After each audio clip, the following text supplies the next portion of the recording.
Hey guys, and welcome back to another video. My name is Courtney. I go by Courtney on Posh on all platforms. And today I have one of my PFFs, Kat, with me. Kat, where can we find you on the internet? Hi everybody, my name is Kat, and you can find me on Poshmark and on Instagram at the Boston Posher. Love it. And there's so many things that I want to talk to you about, and that I usually start with other things, but I just want to dive straight into your Poshmark because you've changed something recently that I'm really into. So just quick backstory. How long have you been reselling for? Yeah, so I've been reselling for about a little over 2 years now. And are you part-time or full-time? I'm super part-time. I actually tell people I'm like 1/5 part-time because I feel like part-time is even sometimes generous. So I'm like, oof, it's real part-time. So in that amount of time, I've been able to watch your closet evolve, and I've seen all the different things that you have been doing and trying. And one thing that I've noticed that you've been doing recently, that I'm also doing recently, so I'm really excited to talk about, is you modeling your clothing. So tell me about all the things. Yes, oh my gosh, I'm actually so excited to talk about this because I literally started doing it like 3 days ago and I've already seen a ton of success. But I've actually always loved to model my clothes. The thing for me that was always hard was that like it felt like such a struggle when I was doing it, just having set up my camera and like doing this selfie timer and like trying to make that work. And I was like, this isn't fun. The clothes don't even look cute. And whenever you get discouraged, I feel like I just like hop off and like take some time off. But I talk a lot with Lily, who's at currently Lily, and she's been doing like the mirror pics where she just like puts on a cute outfit, snaps a pic in the mirror, and posts it. And she's been doing so well. And I love talking to her because she really inspires me and motivates me. So when we're in, quarantine right now and self-isolation, so I've had some more time. And so I was like, you know what, like, let me just try this. And I started modeling a bunch of tops because I had them.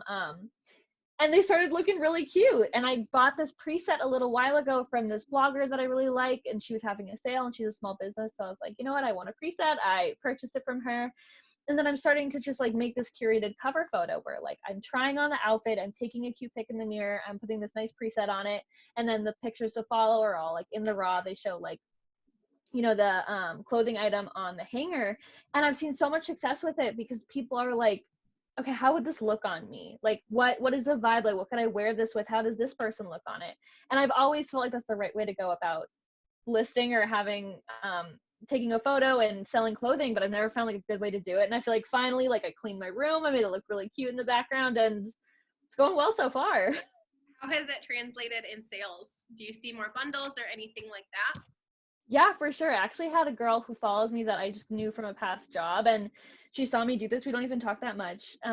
But she saw it, she went to my closet, she bundled 2 items and just like flat out purchased. And I was like, oh my God. And then, again, this happened like 2 days ago. And I've already had 2 more bundles created because I think when people, they can easily filter by their size, and when they see things that like are their size and how they fit on someone their size, they're so much more inclined to buy. And also right now I'm really only trying to like list pieces that like I would wear myself or that I find cute. So I feel like someone with the same style as me is gonna kind of have the same vision. And I think that just translates to a lot more sales and, a more productive amount of traffic. With your presets that you're using, have you had anyone have any questions about it changing the color or anything like that with your images? Yeah, that's a great question. And that's why I didn't do presets for such a long time, because I didn't want to distort the color. So what I've actually been doing is I've still put the preset on the cover photo, but I go in, I have Lightroom, and that's what I use it. And I pay like $5 a month to get kind of like some extra features. And you have this one feature where it's selective. So I kind of highlight the shirt or the pants that I'm taking a picture of, and if they're a color, like if they're yellow or blue, I will go in and I will change it until it matches the original color that it had. So I try to be like very cognizant of that, because like I've been the person to like click someone's really cute photo and then look at the item and I'm like, wait, that doesn't look like it at all. So I really want to make sure like I'm making it look cute, because like that's really how the item looks on me, but also that like I'm giving them like the accurate representation. I think that's awesome. Yeah, so there's some things that you can't do it perfectly, and I think the only way to combat that is to just post other pictures where you show it in just like hanging up, on a wall. So it's like, this is how it looks like on the hanger, but this is how like I'm wearing it. So yeah. Also, with the modeled pics, have you ever had somebody return an item or try to return an item based on how it fit you versus how it fit them? I haven't had that happen yet. I feel like if that did happen, I'm not sure how I would like handle it. I think it'd really be about the person, but I try to be very like descriptive in my items, and I just tell them this is the size that they gave me and this is me trying it on. That's no representation of how it's going to fit you. And I feel like this might sound mean, but it's kind of on them to like, understand that. So let's talk about, I love your presence in the Instagram community. When you very first got started, was there any advice that you got from the community that you wish you wouldn't have listened to? Oh gosh. What I really wish that I had done better was follow accounts and take advice from accounts that had a similar business model to me. I think I took so much advice from huge resellers that were part-time, that had warehouses and all this stuff, and they were giving phenomenal advice for people that had a similar business model or were working towards that. And I was not. I wasn't ever working towards being full-time. I was working towards, having this being like a really profitable part-time business that I could sustain and have fun with. And I should have been following more like college part-time people or people balancing other jobs.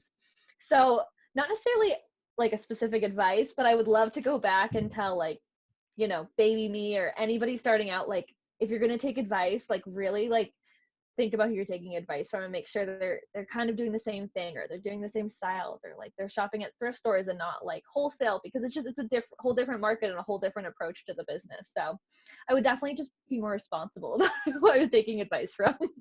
Absolutely. Everything with a grain of salt is my For motto. sure. What about advice that excelled your business, that maybe you found it right away, or maybe you found it down the line and wish you had found it sooner? What's something that just was excellent advice for your business?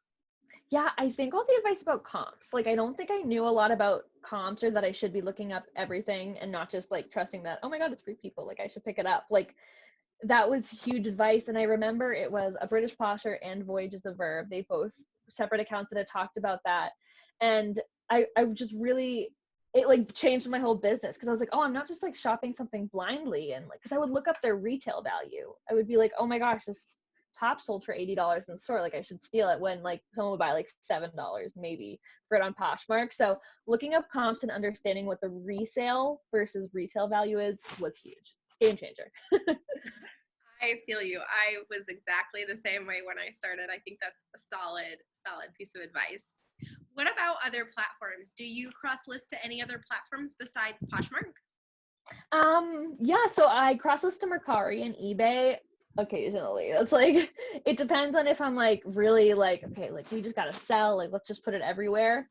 Mercari probably does better for me. I can tell that Mercari is one of those places that you put hot items up because they'll sell fast and they'll sell like well, at least what I found.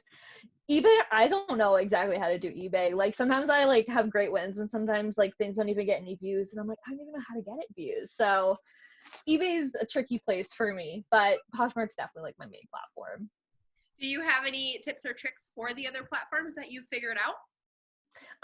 I have to say, just for Macari is just put like cute items. Like I know that sounds like so basic, but I think when you put these like very like beautiful pieces, they don't always sell because it's people that are looking for a deal and they're looking for specific items. Like I was selling UGG slippers and I put them on Poshmark and I got a like or two, and then I put them on Mercari and like within a couple hours, like they were sold. So it's one of those things you kind of have to understand what people are searching for, and that's where you should post them, because like Lululemon, like people are searching for like Spanx. I was looking for Spanx and I had like a search notification on Mercari. So stuff that like people are like looking for right now.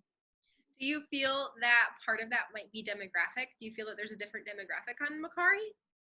Yeah, I definitely do. I don't know what it is exactly, which is funny, but I can understand that there's like just like a different type of person.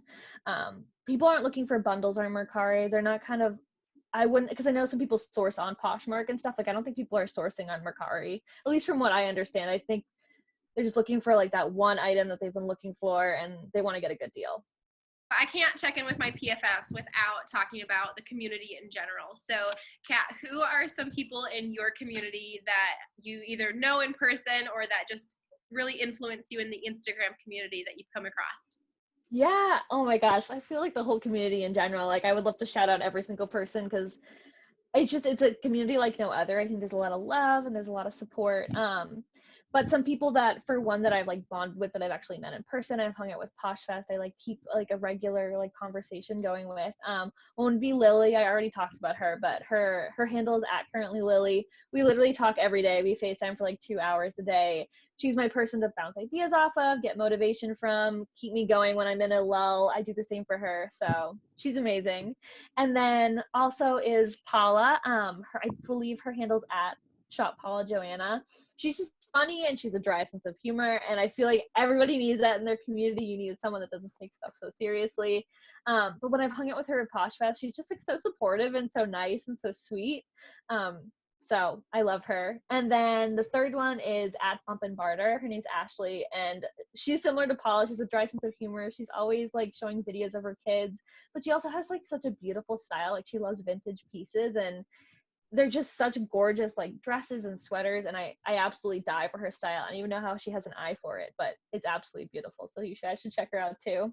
Yeah, thank you so much for taking time out of your day to chat with me. This has been such an insightful conversation, and I am just so excited to continue watching where you go and see what happens with all your modeled photos because they are amazing. Thank you so much, Courtney. This was so fun. All right, guys, thanks so much for tuning in. Bye. Make sure to hit that subscribe button so you don't miss out on the next interview.